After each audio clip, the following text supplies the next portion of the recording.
وہ پورا بنے گا. وہ نقشہ موجود ہے، آج بھی موجود ہے. Protocols of the elders of the Zion 1897 میں انہوں نے یہ نقشہ دیا دنیا کو. ایک سانپ اس کے گرد ہے، اور وہ ان سب کے علاقوں کو یہ لے کر کے گریٹر اسرائیل بنائیں گے. کیوں بنائیں گے؟ اس لیے کہ 1.5 کروڑ اسرائیلی دنیا میں ہے. ابھی تو 35 لاکھ آیا ہے صرف. موجودہ اسرائیل میں کتنے ہیں؟ 3 ملین، 3.5 ملین. اللہ نہ کر سکتا. وہ کہتے ہیں سارے اسرائیلی جو یہودی اب یہاں لائیں گے. اس کے لیے ہمیں رقبہ چاہیے، ہمیں گریٹر اسرائیل یہ ہم بنائیں گے. اور یہ میں نے جیسا کہ عرض کیا کہ حاصل ہوگا. Number 1 Armageddon, number 2 greater Israel, number 3 demolition of مسجد اقصی اینڈ قبۃ الصخرہ. مسجد اقصی اور قبۃ الصخرہ، پتہ نہیں آپ کو پتہ نہیں معلوم ہے کہ نہیں، یہ اصل میں یروشلم کا ایک ماؤنٹ ہے، ایک پہاڑی ہے جسے ٹیمپل ماؤنٹ کہتے تھے. اس ماؤنٹ کے اوپر حضرت سلیمان علیہ السلام نے معبد بنایا تھا، عبادت گاہ بنائی تھی. وہ اسے ٹیمپل کہتے ہیں، ہمارے مسجد تھی. حضرت سلیمان کی بنائی ہوئی عبادت گاہ جو ہے وہ کیا ہے؟ مسجد ہے. اب وہیں پر جو ہے بعد میں جب سفر شروع ہوا ہے حضور کا بیت المقدس سے، تو جس چٹان سے وہ براق کی جب فلائٹ شروع ہوئی ہے، اس چٹان کے اوپر عبد الملک بن مروان نے ایک بہت بڑا گنبد بنا دیا تھا. اس گنبد کے اوپر سونے کی پتری شاہ حسین نے چڑھائی ہے، جو فوت ہو گیا، جس کا بیٹا ہے شاہ حسین جو فوت ہو گئے. اور اسی وقت کہا تھا یہ یہودیوں نے، یہ سونا غالباً 35 من یا 35 ٹن، یہ میں کہہ نہیں سکتا، یہ سونا ہمارے کام آئے گا جب ہم ٹیمپل بنائیں گے اپنا. تو وہ جو مسجد عمر تھی جہاں حضرت عمر نے نماز پڑھی تھی، وہاں پر مسجد اقصی ہے. اور وہ جو ہے ٹیمپل، وہ جو ہے ڈوم آف دی راک، قبۃ الصخرہ، صخرہ چٹان کو کہتے ہیں، چٹان کے اوپر ڈوم ہے. یہ ہے وہ نقشہ ہے یہ. لیکن کتنے لوگ دیکھ سکیں گے اس کو؟ اس میں دیکھیے جو بڑا ڈوم ہے وہ ادھر ہے، یہ ہے قبۃ الصخرہ. چھوٹا ڈوم ادھر ہے، یہ ہے مسجد اقصی. لیکن یہ دونوں ٹیمپل ماؤنٹ پر ہیں. انہیں اپنا 3rd ٹیمپل بنانا ہے. یوں سمجھیے یہودیوں کا خانہ کعبہ تقریباً 1900 برس سے گرا پڑا ہے. 70 عیسوی میں گرا دیا تھا ٹائٹس رومی نے، ہم نے نہیں گرایا. رومیوں نے جو بت پرست تھے انہوں نے گرایا تھا، اس وقت سے گرا پڑا. اب انہوں نے بنانا ہے. سن 67 میں انہیں قبضہ مل گیا. سن 67 سے پہلے ایسٹ یروشلم جو ہے وہ جارڈن کے پاس تھا. 67 کی جنگ میں جو ہے انہوں نے جیتا ہے، اسے واپس لیا ہے، اور وہاں پر وہ اب اسے گرانا ہے.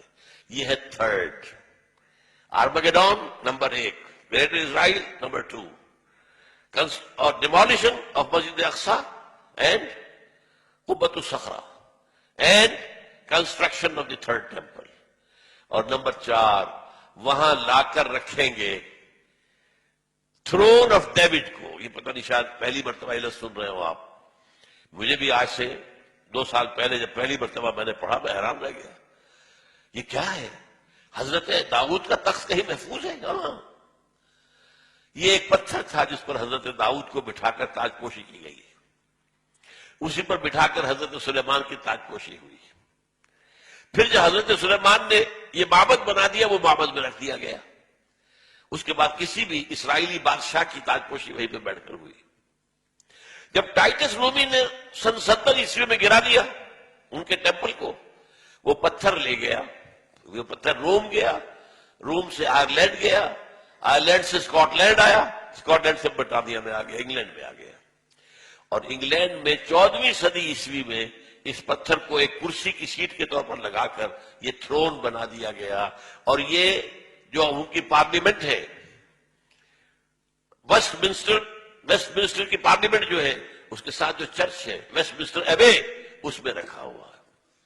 اور اب برطانیہ کا کسی بادشاہ، کوئی جو کوئن ہے، تاج پوشی ہوتی ہے اس پتھر پر. That is the throne of David. وہ لا کر رکھا جائے گا. یہ 4 نکاتی ایجنڈا ہے جس پر جیوز اور جو عیسائیوں میں جن کو ہم کہتے ہیں نیو کون، یہ آج کل آپ پڑھتے ہیں نیو کون، نیو کنزرویٹوز، یہ لوگ جو ہے یہ متفق ہیں. یہ 4 نکاتی ایجنڈا. اسی لیے میں نے کہا تھا کہ جو اس صلیبی جنگ کا مرکزی مارکا ہے وہ وہاں ہونا ہے، لیکن وہ چاہتے ہیں کہ اس سے پہلے پہلے افغانستان اور پاکستان ان سے نمٹ لے، اس لیے کہ جب یہ گرائیں گے، جب یہ بیت المقدس کے اندر ہماری مسجد اقصی کو گرائیں گے، اور جب یہ قوت الصغر پورے عالم اسلام کے اندر آگ لگے گی، اور یہ جو حکومتیں ہیں اوپر بیٹھی ہوئی ہیں مسلمانوں کی، یہ تو جیسے کہ بعض سرمایہ دار کارخانے دار جو ہیں، ایک تو ان کے ہاں لیبر یونین ہوتی ہے جنوین، اور ایک ہوتی ہے پاکٹ یونین، وہ پاکٹ یونین سے تمام حکومتیں انکلوڈنگ اوور اون، مشرف سے بڑا پاکٹ اور کون ہوگا، اور وہ زرداری اس کا باپ نکلا ہے، دونوں ایک دوسرے سے آگے۔ اور جیسا کہ میں نے بتایا فہد کے بعد ہمیں امید تھی بہتری کی، وہاں تو فہد کا باپ آ گیا، وہ تو سب سے بڑھ کے چلا گیا، وہ تو سجدہ ریز ہو گیا امریکہ کے سامنے۔ تو اندیشہ ہے کہ اس وقت جو ہے ہو سکتا ہے پاکستان کے ایٹمک جو اثاثے ہیں وہ فنڈامنٹلسٹ کے ہاتھ میں آ جائیں، یہ حکومتیں سیلاب میں تنکوں کی طرح بہہ جائیں گی۔ یہ ہے، اس لیے میں دو باتیں آپ کو بتا دوں۔ 1967 کی جب جنگ ہوئی تھی، 6 days وار، اسرائیل نے 3 مسلمان ملکوں کو شکست دی ایک وقت۔ مصر سے سینائی پیننسولا لے لیا، شام سے گولان ہائٹس لے لیے، اور جارڈن سے یہ پورا ویسٹ بینک لے لیا۔ اسی ویسٹ بینک کے اندر یہ حصہ تھا جس پر کہ ٹیمپل ماؤنٹ ہے، اور جس پر یہ 2 سٹرکچرز ہمارے کھڑے ہوئے مسلمانوں کے مقدس مقامات، مسجد اقصی اور نمبر 2 قبۃ الصخرہ۔ اس وقت جو ہے انہوں نے جشن منایا تھا 1967 میں، اپنی فتح کا جشن منایا پیرس میں، اور وہاں تقریر کی تھی بن گوریون نے۔ بن گوریون ہوا the first prime minister of Israel, اور اس نے یہ کہا تھا ہمیں کسی عرب ممالک سے کوئی خطرہ نہیں ہے، ہمیں خطرہ صرف پاکستان سے ہے۔ حالانکہ پاکستان ایٹمک پاور تو نہیں تھا اس وقت۔ اس وقت جو ہے اس اصل صلیبی جنگ کی تمہید کے طور پر ایک تو یہ کہ افغانستان میں اس طرح پنجے گاڑ کر امریکہ بیٹھنا جانے والا نہیں ہے۔ یہ ہمارے بعض دوستوں نے جو بلوچستان میں رہتے ہیں بتایا جس طرح کی کنسٹرکشن یہ کر رہے ہیں، پورے پاکستان کے جو بارڈر ہے افغانستان کے ساتھ ایسے بنکرز بنا رہے ہیں، اتنے ہیوی بنکرز کہ پتہ ہی نہیں چلتا کہ ان کے واپس جانے کی کوئی نیت ہے۔ یہ پنجے گاڑ کر بیٹھیں گے، کیوں بیٹھیں گے؟ انہیں پتہ ہے حدیث رسول کا کہ جب وہ آخری مرحلہ آئے گا جنگوں کا تو اس کے بعد یہاں سے فوجیں جائیں گی جو حضرت عیسیٰ علیہ السلام کے ساتھ ہو کر جنگ کریں گی یہودیوں کے ساتھ، وہ آخری مرحلہ، وہ دوسرا دور جو آنا ہے۔ یہ پہلے دور کی بات میں کر رہا ہوں، دوسرے دور کا اینڈ آپ کو بتا رہا ہوں۔ اور حضور نے یہ بھی بتایا کہ جب مہدی آئیں گے تو ان کی مدد کے لیے یہ مشرق کی طرف سے فوجیں آئیں گی، مشرق میں پاکستان۔ بہرحال اس لیے وہ ان دونوں کا معاملہ جو ہے پاکستان کے کم سے کم ایٹمک دانت توڑ دے، ایٹمک دانت، اور وہ ہمارے اندر گھس چکے ہیں، ہمارے گھروں میں گھس چکے ہیں۔ اسلام آباد کا گھیراؤ ہے، سہالہ میں ان کا مرکز ہے، اور جو امریکہ کی ایمبیسی ہے وہ کیا ہے، کہا جا رہا ہے کہ منی پینٹاگون بن رہی ہے وہاں پر، سینکڑوں مکان انہوں نے اسلام آباد میں لیے ہیں، سینکڑوں مکانات انہوں نے پشاور میں لیے ہیں۔ پشاور کا جو ہے 5 اسٹار ہوٹل ٹوٹل ان کے قبضے میں ہے، ہماری بات جو ہے ایئرپورٹس ان کے قبضے میں ہے، ہمارا وزیر اعظم یہ صدر بھی نہیں جا سکتا وہاں پر، کسی اور پاکستانی آفیشل کی جانے کا کیا سوال، ناٹ ایون یور پریزیڈنٹ اور یور پرائم منسٹر کے گو دیئر، وہ ان کے اپنے ہیں۔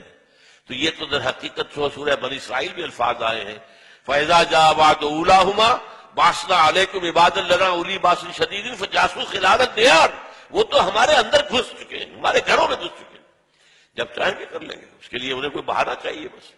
یہ ہمارے ہاں سارے جو ہو رہے ہیں، یہ اتنے بڑے بڑے دھماکے جو کراچی میں ہوا ہے، یہ تو خود کچھ بھی نہیں ہے، یہ کہاں سے ہو رہا ہے؟ ریموٹ کنٹرول، کہاں سے انہیں اس قسم کا جو مواد مل رہا ہے، اس قسم کا بارود کہاں سے مل رہا ہے، کون ہے؟ یہ سب امریکہ کا معاملہ ہے۔ وہ چاہتا ہے پاکستان میں خانہ جنگی کی صورت پیدا ہو جائے تو ہمیں موقع مل جائے، وی شل انٹر، نیٹو فورسز آئیں گی مغرب سے اور بھارتی فورسز آئیں گی مشرق سے، تاکہ ہم پاکستان کا ایٹمی ہتھیار ختم کر دیں۔ اس کے بعد Pakistan will be at the mercy of Bharat, معاذ اللہ ثم معاذ اللہ۔ یہ ان کے نقشے ہیں، ہوگا کیا وہ اللہ جانتا ہے۔